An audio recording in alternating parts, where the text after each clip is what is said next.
오늘 함께 보실 말씀은 사도행전 1장 6절에서 11절까지의 말씀입니다. 사도행전 1장 6절에서 11절까지의 말씀입니다.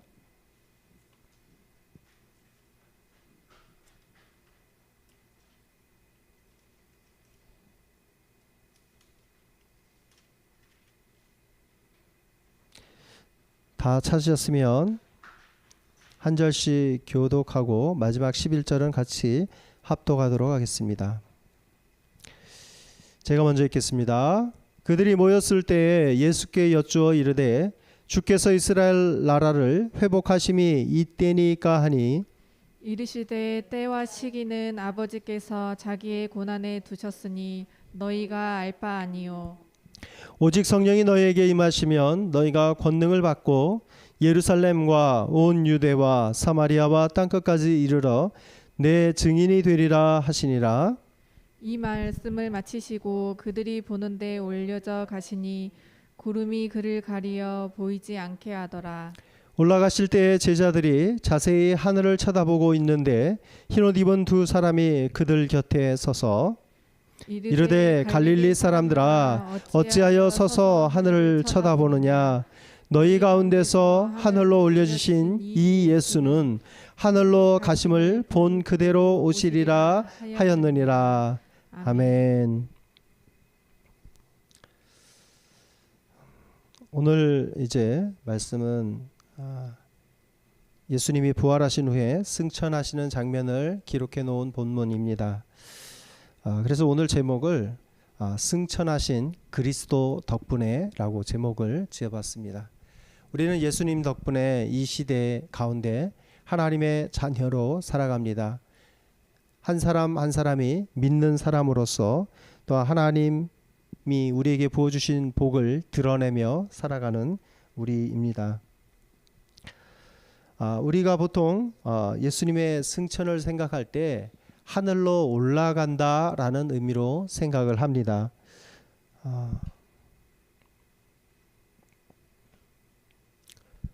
단순히 하늘로 올라가는 것을 승천이라고 표현하는 것이 아니라 우리가 생각하고 있는 그 하늘나라의 개념은 하늘에 있는 어떤 공간적으로 위치적으로 땅이 아닌 하늘에 있는 그런 나라로 생각하기 쉽지만 사실 그 개념은 하나님이 계신 나라라는 뜻입니다.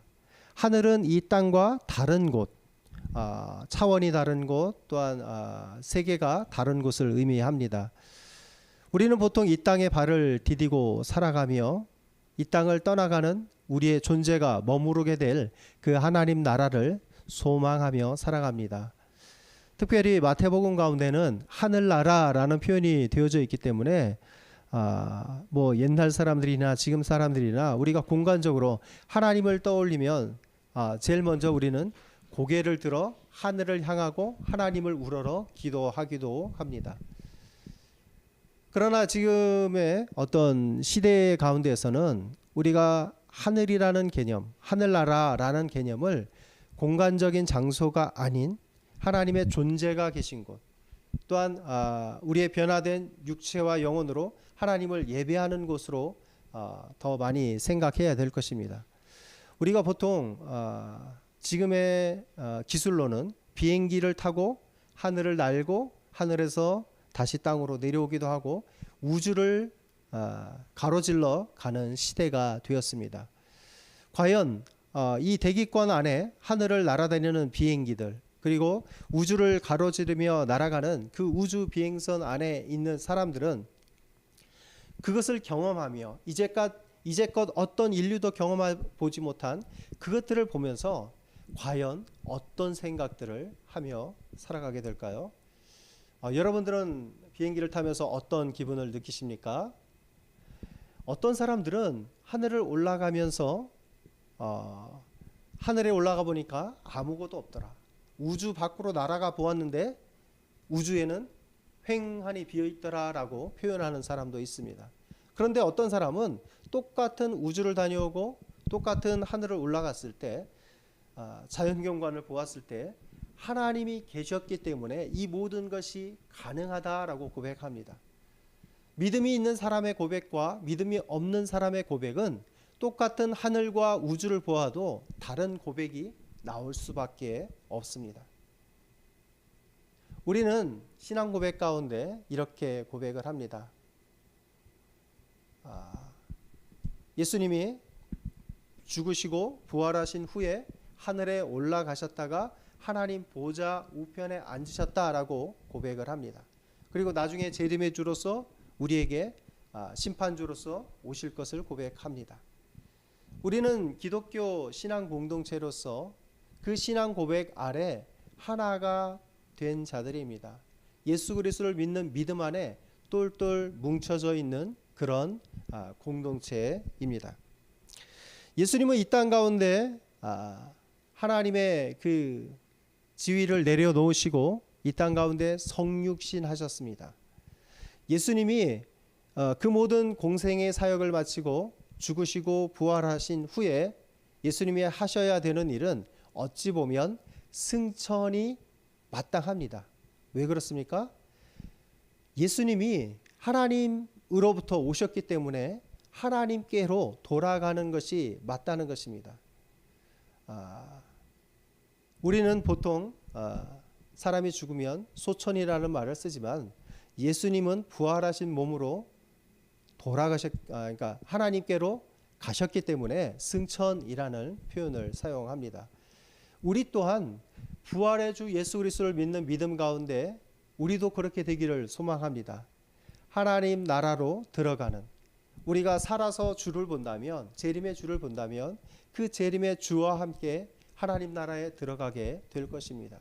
우리는 그 믿음으로 이 땅을 살아갑니다. 우리가 죽음을 두려워하지 않는 그 유일한 근거는 부활의 주, 승천의 주, 또 하나님 나라의 하나님 보좌 우편에 계신 예수 그리스도 때문에, 그 덕분에 우리는 이 땅 가운데 모든 것을 두려워하지 않고 담대하게 살아갈 수 있는 근거가 되는 것입니다. 승천은 예수님께서 단지 이 땅 가운데서 하늘로 올라가셨다라는 의미뿐만 아니라 새로운 하나님 나라의 어떤 그 왕위를 따라 왕으로서 온 땅을 통치하고 다스리시고 또 우리와의 새로운 관계를 맺어 가시는 것을 의미합니다. 왕의 의자를 우리가 보통 왕좌라고 의미합니다. 그 자리에 앉아 있는 사람은 특별한 사람입니다. 아무나 앉을 수 없습니다. 아무리 신하들 중에 높은 자리라도 왕의 자리를 탐내는 사람은 그 목숨이 살아남기 힘듭니다. 언제든 처형당할 수 있는 근거가 그 왕에 대한 반역과 역적으로서의 그 죄를 물을 때입니다.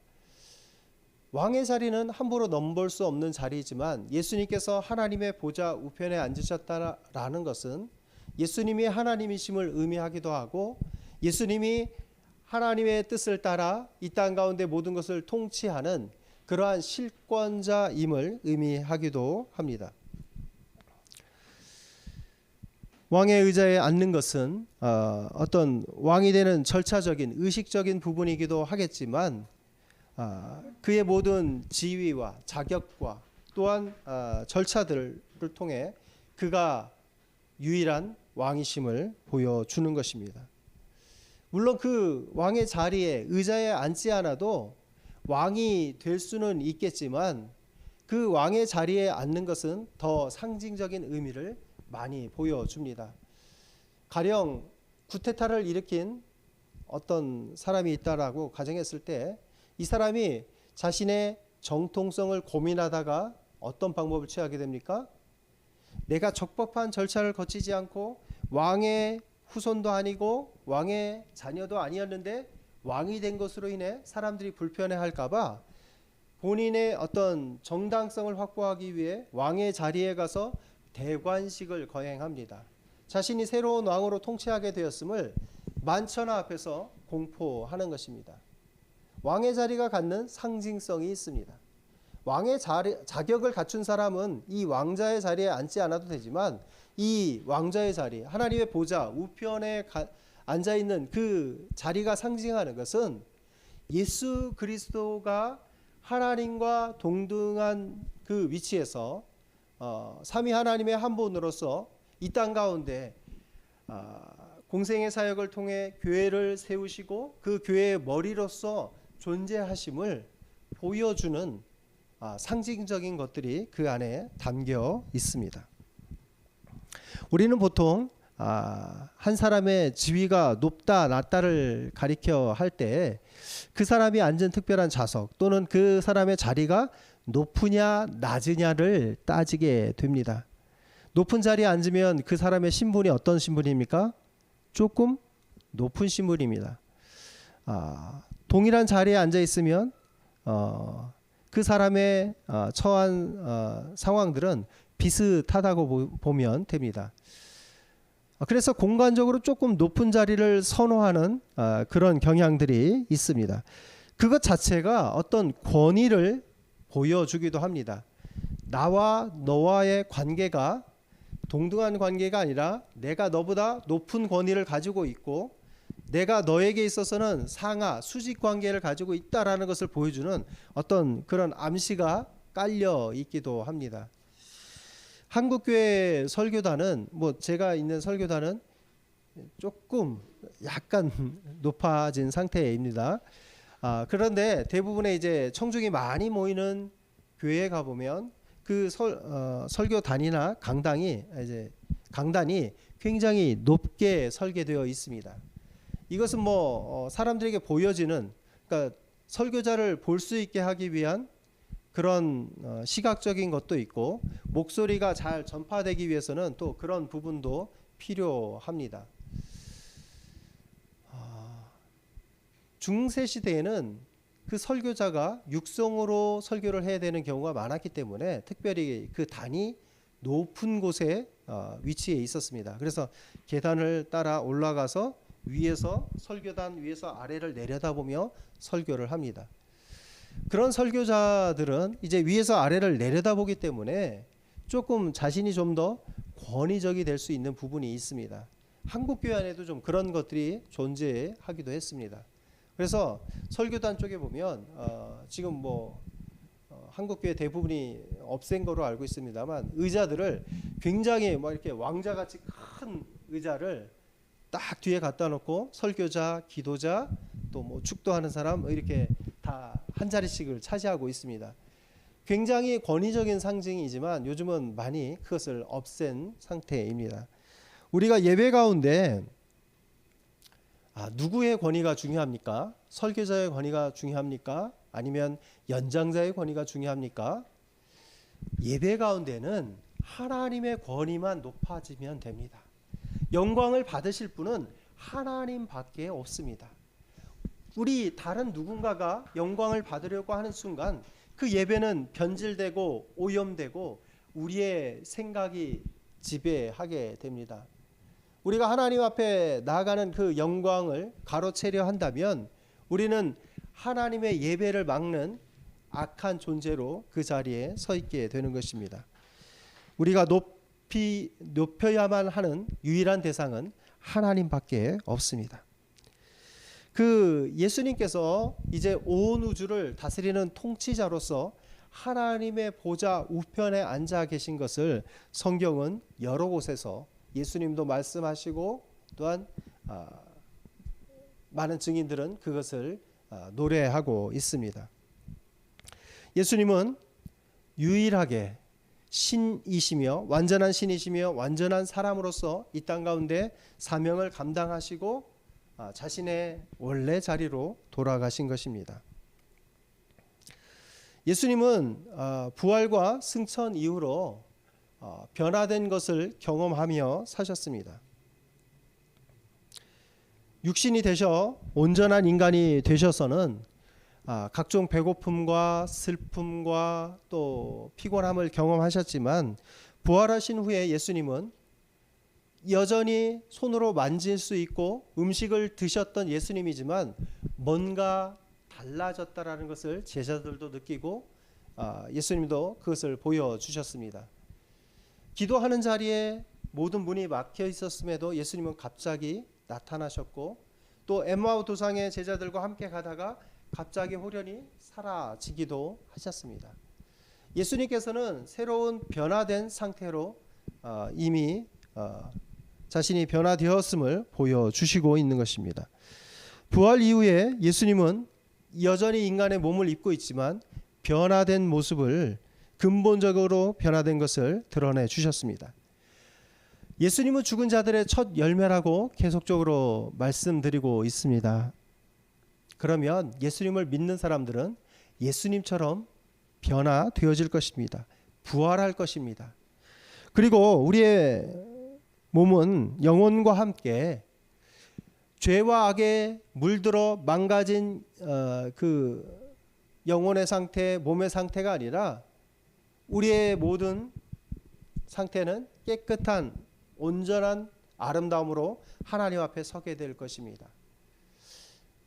우리의 젊은 날을 생각해 보면 지금도 우리는 젊지만 우리의 가장 아름답고 가장 건강하고 가장 지혜로운 시절들이 있습니다. 우리가 보통 리즈 시절이라고 하는 그 시절들을 우리는 가끔 되새겨 보기도 합니다. 우리의 변화된 하나님 나라에서의 삶은 우리가 가장 아름다웠고 가장 추억할 만한 그것에 몇 배나 아름다운 모습일지 몇 배나 건강한 모습일지 우리는 생각할 수 없습니다. 우리가 생각할 수 있는 그 한계를 넘어서서 하나님은 우리의 변화된 육체와 영혼으로 하나님을 예배하게 만들어 주실 것입니다. 썩지도 않고 죽지도 않고 어떤 고난이나 악이나 슬픔이 없는 그 하나님 나라에서의 상황은 우리가 생각할 수 있는 한계를 넘어서는 아름다운 모습일 것입니다. 새로운 능력도 생길 것이며 새로운 감각들도 생겨나게 될 것입니다.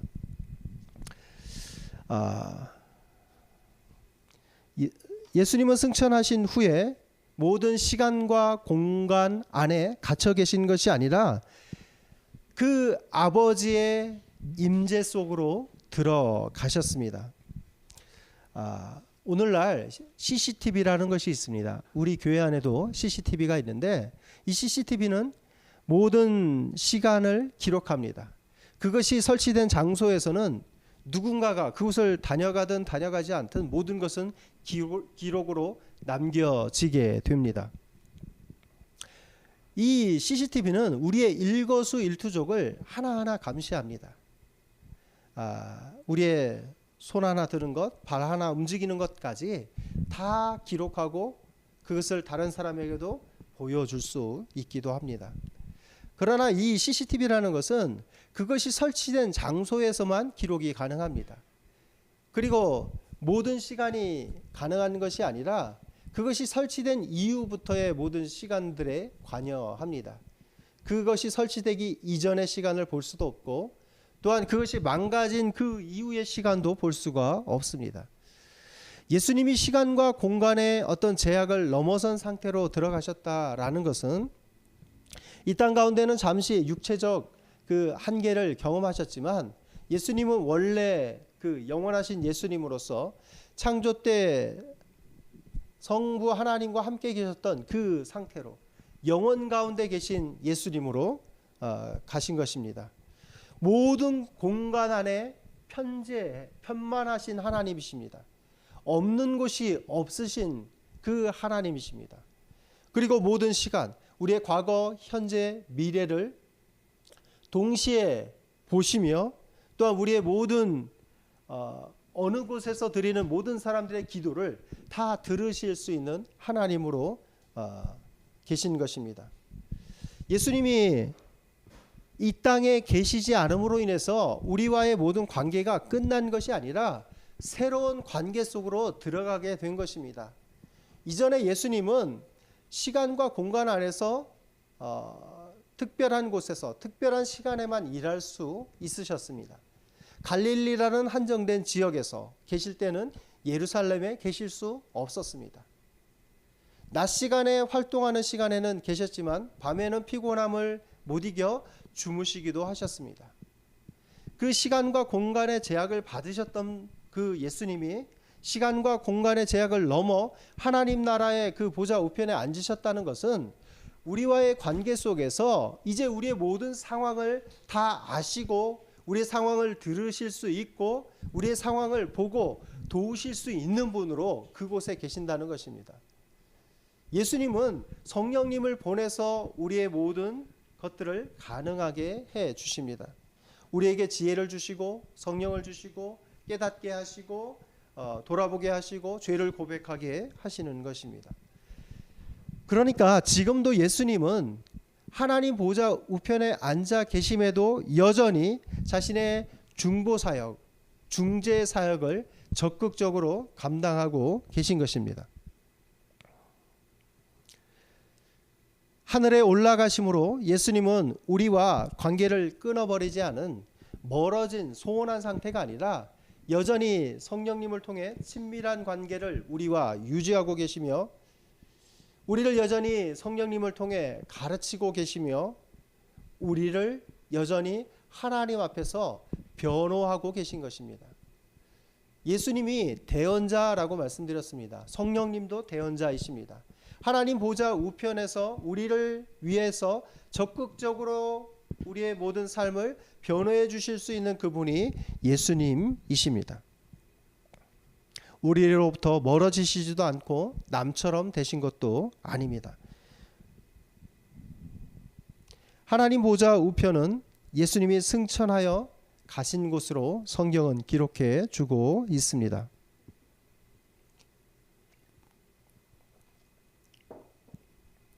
우편에 앉아 있는 사람은 왕에게 있어 어떤 총리와 같은 역할을 감당합니다. 왕권을 행사하고 실제적인 통치를 행하는 사람입니다.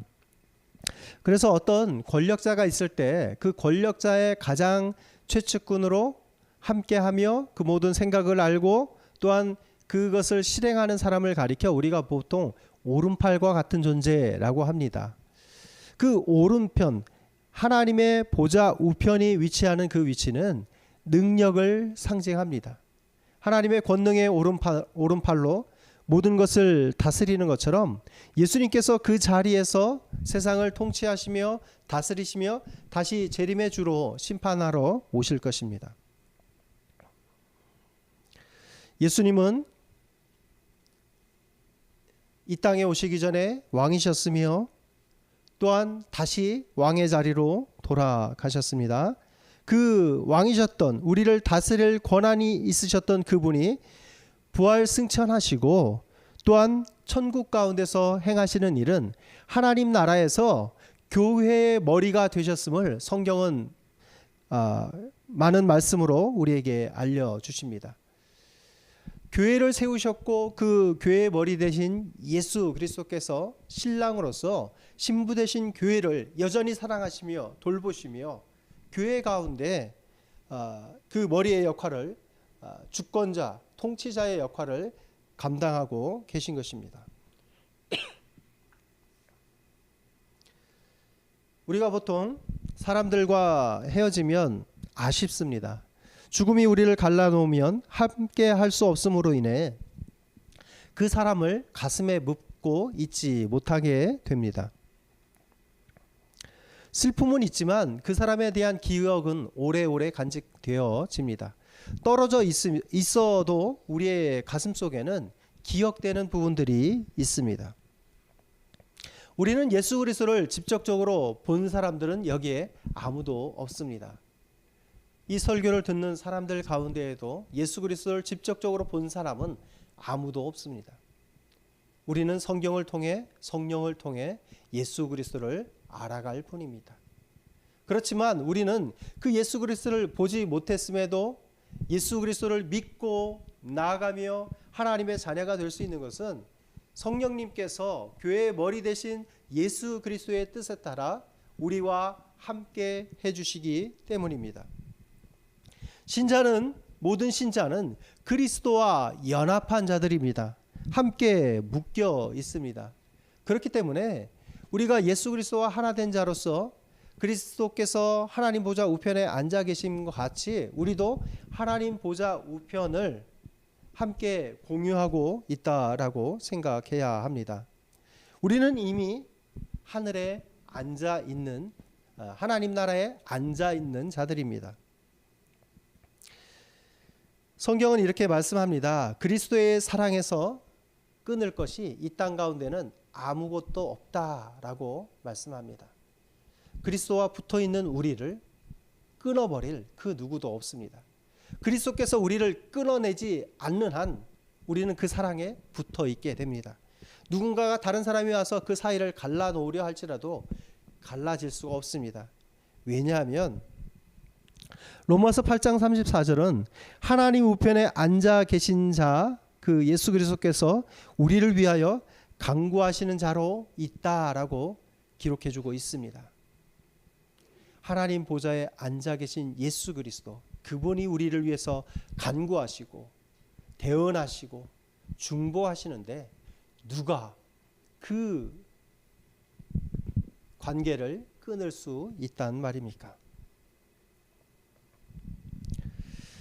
예수님은 성령님을 통해 우리에게 말씀하고 계십니다. 우리를 여전히 많은 것들을 가르쳐 주십니다. 그리고 우리 가운데 하나님의 사랑과 긍휼과 또 위로의 마음들을 넣어 주십니다. 성령을 통해서 말씀하시는 것은 누군가 어떤 뛰어난 영적인 사람들에게만 하나님이 공급해 주시는 것이 아닙니다. 평범한 하나님의 사람으로 그리스도를 하나님으로 고백하고 그 믿음 가운데 나온 하나님의 자녀들, 신앙 공동체 위에는 누구에게나 그런 소통을, 관계, 교제를 나눌 수 있는 것들을 허락해 주셨습니다. 성부 하나님은 그리스도를 죽은 자들 가운데서 다시 살리시고 하늘에서 자기의 오른편에 앉히사 모든 통치와 권세와 능력과 주권위에 뛰어나게 하셨다라고 에베소서 1장은 말씀합니다. 또한 만물을 그의 발 아래에 복종케 하시고 만물 위에 교회의 머리로 삼으셨습니다. 예수 그리스도의 지위와 위치가 이러할진데 교회는 머리 대신 그리스도를 바라보며 살아가면 됩니다. 그분은 교회의 유익을 위해서 자신의 목숨을 내어주신 분이십니다. 교회를 사랑하사 죽기까지 사랑하신 분이 예수 그리스도라는 것입니다. 하이델베르크 요리문답은 예수님께서 하늘 보좌, 하나님 보좌 우편에 앉아 계신 것이 우리의 유익을 위해서 거기에 계신다라고 이야기합니다. 예수님께서 하나님 나라에서 우리의 유익을 위해 여전히 일하고 계시다는 것입니다. 사단은 의도하는 것이 있습니다. 사단의 의도는 뭐냐면 모든 그리스도인들을 그리스도의 사랑에서 끊어지게 하는 것입니다. 그 사단의 의도는 우리의 마음 가운데 악한 것들이 들어가기를 원하고 그리스도를 배반하기를 원하고 또 우리 안에 모든 신앙을 바꾸기를 원합니다. 변절하기를 소망합니다. 그것이 사단의 의도요. 사단은 그런 기획을 가지고 작전을 펼칩니다. 믿는 사람에게 접근합니다. 다양한 도구들을 이용합니다. 그 사람이 좋아할 만한 것들을 가지고 유혹하기도 합니다. 미혹하기도 합니다. 다른 사람을 통해서 핍박을 가하기도 합니다. 그 사단의 의도와는 관계없이 하나님은 모든 것을 바꾸어 선하게 만들어 가시는 분이십니다. 그래서 로마서 8장 28절의 말씀, 우리가 알거니와 하나님을 사랑하는 자 곧 그의 뜻대로 부르심을 입은 자들에게는 모든 것이 합력하여 선을 이룬다라고 말씀합니다. 우리 그리스도인들이 합력하여 선을 이룬다는 의미도 가능하겠지만 하나님 앞에서는 모든 악한 계획과 악한 의도와 그 모함들조차도 하나님 안에서는 선으로 바꾸어지게 된다는 것입니다. 요셉의 예를 들면 요셉의 형들은 요셉을 죽이고자 하였고 요셉을 힘들게 하고자 그를 노예로 팔았지만 하나님께서는 그 악한 의도와는 상관없이 그 모든 결과를 선하게 바꾸어 주셨습니다. 모든 하나님의 자녀들, 승천하신 예수 그리스도를 믿는 하나님의 자녀들은 우리의 상황 가운데 너무나 많은 악한 것들이 우리를 둘러덮고 우리를 힘들게 하고 우리를 나약하게 하고 우리를 괴롭게 할지라도 우리는 여전히 선하게 바꾸실 하나님을 기대해야 합니다. 하나님은 모든 악한 상황들을 바꾸어서 선으로 하나하나 이끌어 가실 것입니다. 지금의 한국교회 상황은 좋지 않습니다. 한국교회가 잘못한 부분들도 있고 또한 지나치게 과장된 부분들도 있습니다. 그런데 우리는 여기서 우리의 억울함을 호소하고 변명하고 또 다른 길들을 모색할 것이 아니라 그리스도 앞에 나아가, 승천하신 그리스도 앞에 나아가 우리의 상황을 아뢰어야 합니다. 대언자 되신 그분께서 우리의 모든 상황을 아십니다. 시간과 공간의 제약을 받지 않는 그분이 우리의 상황을 모르실 리 없습니다. 우리가 여전히 하나님 앞에 신실하며 그 믿음 가운데 고백하면 우리의 지금의 상황들은 하나님께서 선하게 이끌어 가시며 바꾸어 가실 것입니다.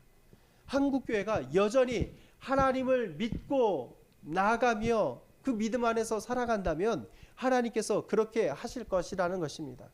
우리의 생각이 아닌 하나님의 뜻으로 살아가야 합니다. 그것이 우리가 승천하신 그리스도를 교회의 머리로 삼아 살아가는 올바른 자세일 것입니다. 승천하신 그리스도 덕분에 우리는 하나님께서 우리를 용서해 주신 것을 기억해야 합니다. 우리의 모든 죄가 있음에도 불구하고 우리가 예수 그리스도를 믿는 그 믿음으로 인해 하나님 앞에서 용서받은 자로 살아갑니다. 우리의 모든 과거는 잊혀졌습니다. 하나님 앞에서 잊혀진 바 되었습니다. 그것을 우리는 감사해야 합니다. 전에는 죄의 자녀였기 때문에 하나님과 함께 할 수 없는 자였지만 지금은 의의 자녀로 하나님에게 받아들여진 자입니다. 전에는 탕자와 같이 세상을 향하여 나아갔지만 이제는 하나님 아버지의 품을 그리워하며 다시 돌아온 자들입니다. 하나님 앞에 살아가는 자들입니다. 그리고 우리를 통해 하나님은 그 모든 영광과 기쁨을 받으실 것입니다. 우리의 모든 삶을 통하여 하나님의 영광이 드러나야 합니다. 영원한 중보자, 유일한 중보자는 예수 그리스도이십니다. 그분은 대언자로서 승천하심으로 이 땅 가운데 약속하셨던, 믿는 자들에게 약속하신 그 많은 것들을 이루어가고 계십니다. 지금도 성령을 통하여 하나하나 이루어가고 계시며 그것들은 우리 삶에 모두가 이루어지게 될 것입니다. 오늘날 우리는 그리스도 덕분에 자녀된 우리가 할 수 있는 것들을 감당해야 합니다. 그리스도의 자녀, 하나님의 자녀된 우리가 교회의 머리 대신 그리스도를 생각하며 할 수 있는 많은 것들이 있을 것입니다. 그러나 우리가 할 수 있는 부분들을 해나가다 보면 우리는 또 교회로서의 본 모습을 다시 찾고 회복하고 살아가게 됩니다. 지금과 같은 비대면 시대에 우리가 할 수 있는 전도는 말로써 행하는 전도가 아닙니다. 침방울을 튀기고 열정적으로 교회에 대해서 이야기를 해주는 것이 전도가 아닙니다. 우리가 증인된 삶을 살아가야 됩니다. 예수 그리스도를 증언하는 그 삶을 살아야 되는데 우리가 믿는 바대로 살아가면 됩니다. 신행일치가 되면 됩니다. 언행일치도 필요하지만 신행일치도 필요합니다. 믿는 바와 행하는 바가 따로 살아간다면 세상은 우리를 가식적인 존재들이라고 손가락질할 수밖에 없습니다. 우리의 신앙 고백대로 살아가면 되는 것입니다. 교회를 향한 비난은 교회가 자초한 부분도 존재합니다. 하나님 나라의 법을 지킨다고 하는 우리가 세상 나라의 법 하나도 지키지 못한다면 그것은 부끄러운 일일 것입니다. 하나님의 법은, 하나님 나라의 법은 더 고결하고 순결하며 또한 하나님 앞에 정직하게 살아가는 법입니다. 그런데 우리는 하나님의 법을 지킨다고 하면서 세상의 법 앞에서 너무나 나약한 모습을 보이는 존재로 살아가고 있진 않는지 돌아봐야 됩니다. 최근에 코로나 상황 가운데서 어느 목사님 부부가 또 동선을 거짓으로 말했다라고 하는 기사도 있습니다. 모든 권력은 하나님이 부여하셨다라고 생각하면 우리가 협조를 하는 것이 마땅합니다. 왜 거역해서 왜 혼란을 부추기고 또 상황을 어렵게 만들고 있습니까? 우리는 하나님의 뜻에 반하지 않는 한 국가의 권력에 대해서 순종할 필요가 있습니다. 하나님이 그들에게 힘을 실어 주었다면 그들의 뜻이 하나님의 뜻을 크게 훼손하지 않는 한 우리는 국민으로서 그 법 아래에 있어야 되는 것입니다. 우리는 하나님 나라의 법도 지켜가야 되는 하나님 나라의 백성이고 또한 이 땅에 살아가는 발을 디디고 살아가는 이 땅의 백성이기도 하기 때문입니다. 과거 독재 시절에 국가에 순복할 것을 말했던 설교자들이 오늘날 오히려 반대적인 것을 이야기하고 있습니다. 방역이나 그런 검사에 협조하는 것이 어려운 일입니까? 아닙니다. 기독교 공동체가 오히려 사회에 해악을 끼치는 존재로 인식되기를 원하는 사람은 아무도 없을 것입니다. 우리가 할 수 있는 것은 하며 그리스도의 이름을 욕되지 않게 하는 것이 그리스도인이 감당해야 될 사명입니다. 비대면으로 예배하게 되면 물론 교회들마다 타격이 있을 것입니다. 어찌 보면 당연하게 성도들이 줄어들 수 있습니다.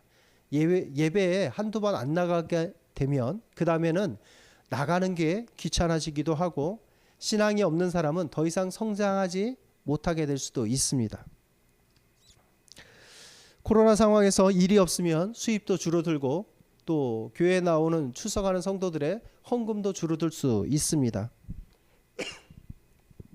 교회는 꼭 대면 예배를 드리기를 고집하기보다는 그 상황에 맞춰 살아가면 됩니다.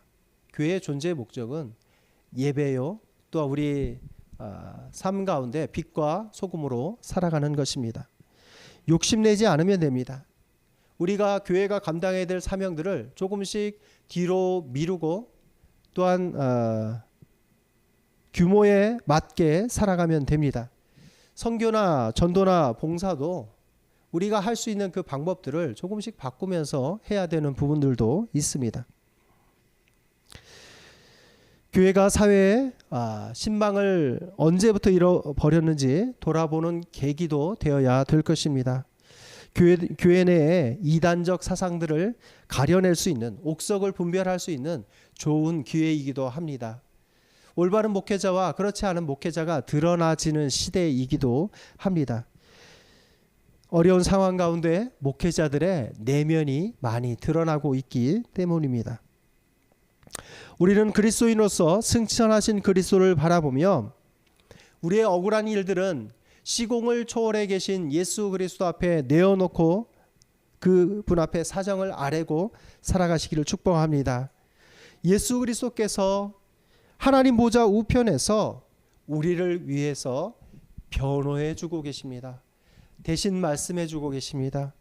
그 예수님께서 우리를 높여 주실 날을 소망하며 이 땅 가운데 잠잠히 그때를 바라보며 모든 악한 것들도 선으로 바꾸시는 하나님의 뜻을 따라 우리는 온전히 우리의 사명을 감당하며 감사하며 그 영광을 드러내는 복된 자녀들로 사시기를 축복합니다.